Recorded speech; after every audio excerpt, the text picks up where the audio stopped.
That right there is why I fell in love with professional wrestling. Anytime someone asks me going forward, what do I see in it, or what do I get out of it, I want to show them a clip from any match in that Backlash PLE. A lot of you know me from the video where I talk about me being new to wrestling. I've only been watching from the last year, and I talk about the journey of going from not understanding wrestling and really just taking some time to buy into it and turning into a diehard fan over the course of a year. That right there was just magic. I don't, there's so many ways to describe it, and I don't feel like any of them would do it justice. That French crowd, that might have been the first crowd I had ever watched where I felt like watching it enough and listening to it enough made me feel like I was part of it. Like, that really brought me in, watching that with my friends in Discord, you know, with headphones on, and hearing the crowd go a full 3+ hours nonstop for every match, elevating every moment of that event to a new height. We're going to go into the specifics of the different matches, but I really just wanted to highlight that right there is why I love watching wrestling. We kicked off the show with the Bloodline versus RKO, and you knew pretty quickly today was going to be a little different. This event was going to hit a little bit different. Everybody makes their entrances. The crowd sings every lyric to Voices for Randy Orton. It was, start counting how many times I mentioned the crowd in this video, because it seriously enhanced almost every single aspect of the show. Once all four get into the ring, it's just chaos immediately. Security has to come out. The four are just going at it, throwing punches, throwing each other through into barricades, into tables. And something I've never seen before, maybe you guys can tell me if this has ever happened before, but rather than DQing it and saying like, oh, this, you guys aren't following the rules, you know, Nick Aldis, SmackDown GM, walks out, microphone in hand, and says essentially, you know what, screw it, street fight. And things just go completely off the rails from there. The trash cans, the chairs, the tables, it was just so energetic. And again, the crowd feeding off of it, and the wrestlers feeding off the crowd. Favorite spot in that match, Kevin Owens dropping Tama Tonga through like 3 chairs all bunched together in the ring off the middle rope or off the top rope, whatever it was. Then Randy hitting an RKO on Solo on the announce desk, which didn't break, so they caught every bit of that table. And to top it all off, we don't get Jacob Fatu, we get Tonga Loa. First time I'm hearing that name.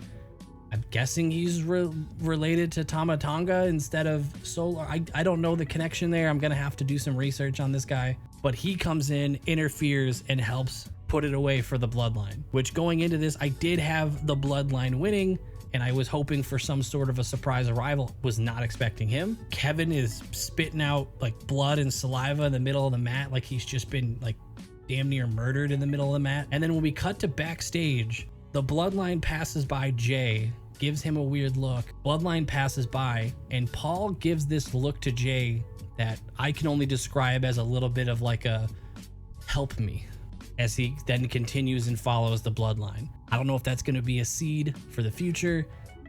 My hope, as we've talked about in a few other videos, my hope is that at some point Jimmy and Jay kind of put aside their differences. Roman comes back as a babyface, and you get Roman and the Usos as the face version of the Bloodline, taking on this new terrifying, just reckless and ruthless version of the Bloodline. It was such a great start to the show.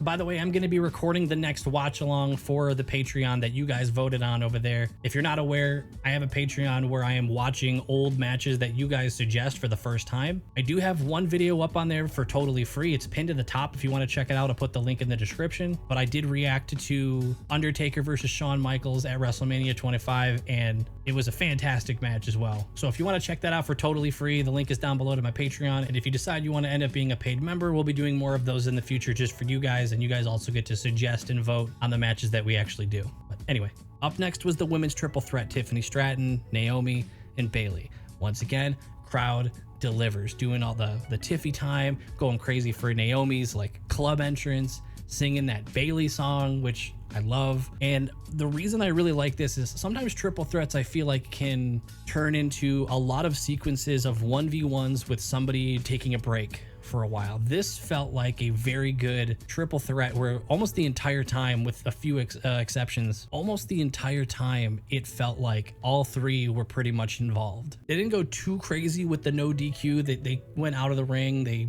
went over and into some barricades. I respect that they didn't immediately start pulling out chairs and trash cans and everything again, because we just had that in the match before. I feel like that could have been a little bit of overkill, but Bayley retained, so I'm happy. But it also made Tiffany Stratton look really good. You had Naomi and Bayley have like a hugging moment at the end, which is interesting. It's kind of showing that they're not walking out of this with some sort of sparked rivalry. They're still cool with each other, but it's going to be Tiffy time pretty soon. It's becoming clearer and clearer. Next up was Jay and Damien.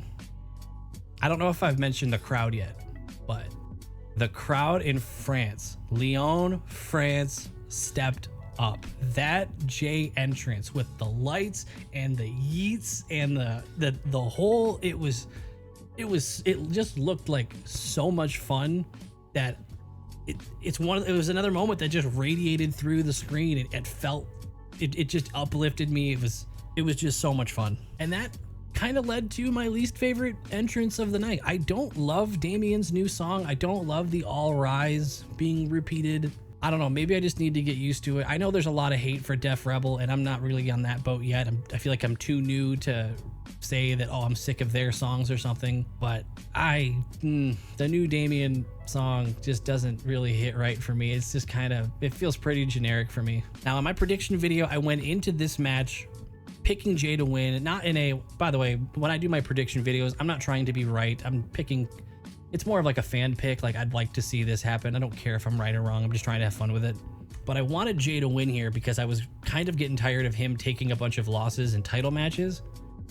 But I think the way they did it, to have Damien win the way he did, I feel like it really worked. I think it worked to where Jay still looks really strong. You had JD come and help a little bit. You had Finn Balor, a couple of members of the Judgment Day coming in to help Damien showing no approval of this, which I think is pretty cool for his character. And then it ends up being where Damien stays alive and wins straight up because of that help. Jay did get what would have been a 3 count before JD put Damien's leg on the rope. But the reason I think it looked still really good for Jay is he ended up taking out, not only did he get what would have earned the pin against Damien, but he also ran out, took out JD, took out Finn Balor, and then still put up a really good fight. They had a lot of moments where he actually looked really good. I think this shows that he could have probably put on a little bit more of an exciting match at WrestleMania, but maybe the similarities between him and Jimmy is what made that an issue. Maybe their movesets and their style is too similar, but I'm not going to get into that.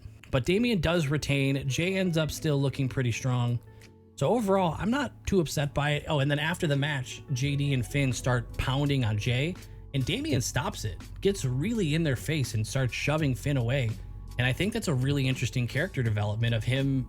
It's not really a face turn per se, but he's taking a lot of pride in this championship and winning it the right way. And I think that's really cool, where you have some heel champions seem like they'll, win at all costs. I don't care how it looks, just let me keep the title. And it feels like Damien has a little bit of a pride to how he wins it, which a little bit of irony since you won it with the surprise attack with the briefcase, but I digress. But for him to get upset at them beating up on Jay, I think that's an interesting development. While Jay still looks strong, Judgment Day, the cracks are starting to form, and I think that's interesting. Then the QR code hit. So I'll spoil what doesn't happen at the end of the show. We did not get a Bo Dallas or Uncle Howdy or any sort of, creepy appearance, but we did get another QR code. I will put, just like last time, I will put a link in the description if you want to see it for yourself. Feel free to pause and just go check it out yourself and come back. But the link below is going to be where the QR code would have taken you. It plays a creepy recording, and then there's a number sequence on the screen that is a phone number, and if you call that phone number, you get more creepy recording. And it's really just a continuation of a lot of the teasers that we've gotten. My one worry is that it's kind of starting to feel that way, where it's starting to feel like, oh, it's more of that teaser where we kind of get what's going on and we're just waiting. I feel like that's kind of the risk you take as the WWE, teasing this at every show and not like every, you know, not just once a week or once every other week. Now we're seeing it so much that we're kind of ready for the payoff of it, you know, but I'm still being patient. I'm excited to see what they do with it. I really thought they were going to end the show with it. The women's tag title match. Now listen, I have no issue admitting when I'm wrong, and I'm about to do that right here. I said in my prediction thing, not only did I think the Kabuki Warriors were going to win, but I don't know if I said this, but part of my reasoning was I didn't think it would be good for Jade and Bianca to be tag champions. And I just, you know, pretty unimportant reasons, but more so I just thought that I could see them more in a main event scene and not running a tag division. My opinion of that changed right after the entrances. Seeing Jade and Bianca for the first time blend together and start to look like a team.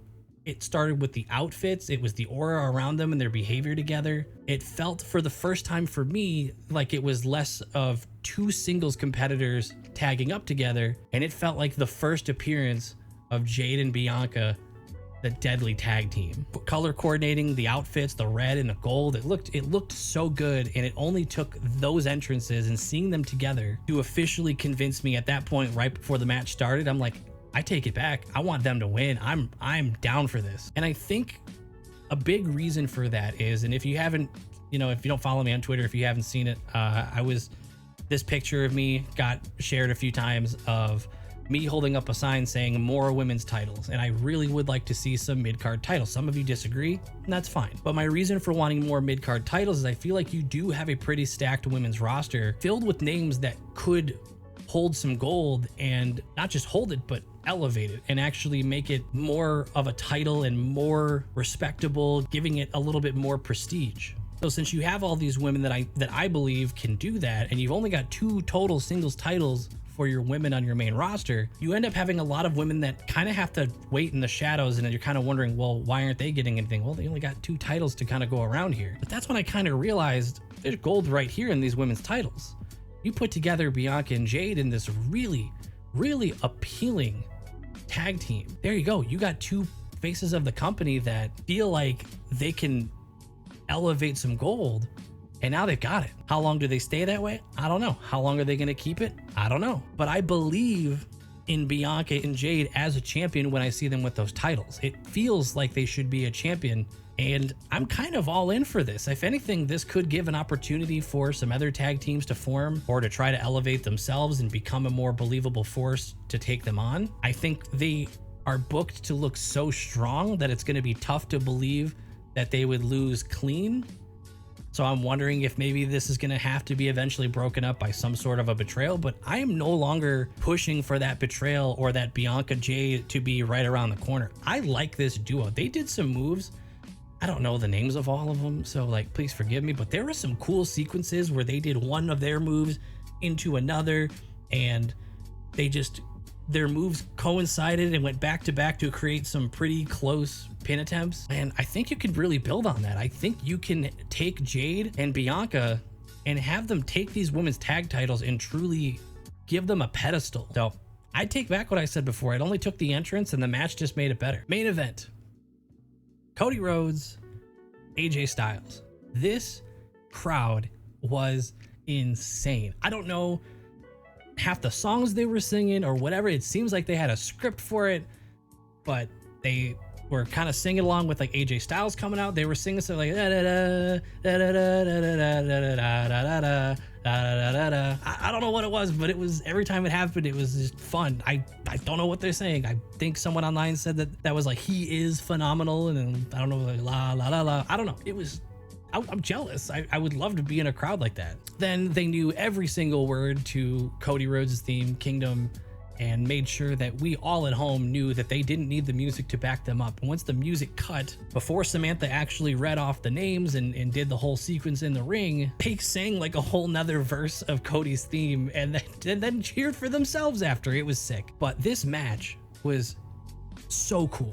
It felt so intense. It felt so heated. And I think this will be the match that I say, and I've said this in other videos where I wasn't really in, I didn't really get AJ Styles. He wasn't really someone that I was buying into. I bought into him today.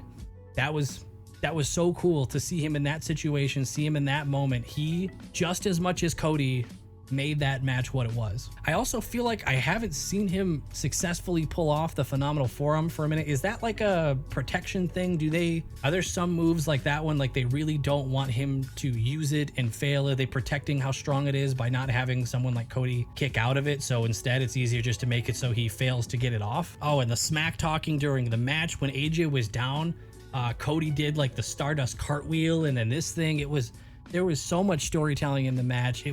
And the crowd was just feeding it all through the entire match. It felt like I was there, and that was another match where it just felt like, this is why I like this. This is why I love this. This is why I have fallen in love with pro wrestling and would give anything to be able to go back and live through more years of this that I had missed. It was just another match where I felt like I am very appreciative that I got into this. France needs a WrestleMania. That's all I can say. It feels like, or I don't know, I feel like a lot of the European crowds have been fantastic. I don't think any have met the same mark that France just hit, but if they announced next year or in the next 5 years or the next however many years that France was going to host a WrestleMania, it would feel well earned, and I would be looking forward to it. If there's any of you that were at that show or from France, or if you were there at SmackDown last night, merci beaucoup for your service, because that was fantastic. You know I don't really give the most top tier analysis and expert takes on these matches, but I feel like what this has turned into is when I make these, show review videos, I just like telling you how the show made me feel. And this was a show that made me feel phenomenal. By the way, if you're watching this pretty close to after I upload it, I will be live on Twitch tonight, so feel free to follow me over there if you want to talk more about the show. Thank you so much for watching the videos. Thank you so much for liking it, subscribing it, and how kind you guys have been in the comments. And I'm very thankful that you guys have been so welcoming and supportive of what I'm trying to do here. So I appreciate your time. I'll see you guys in the next one.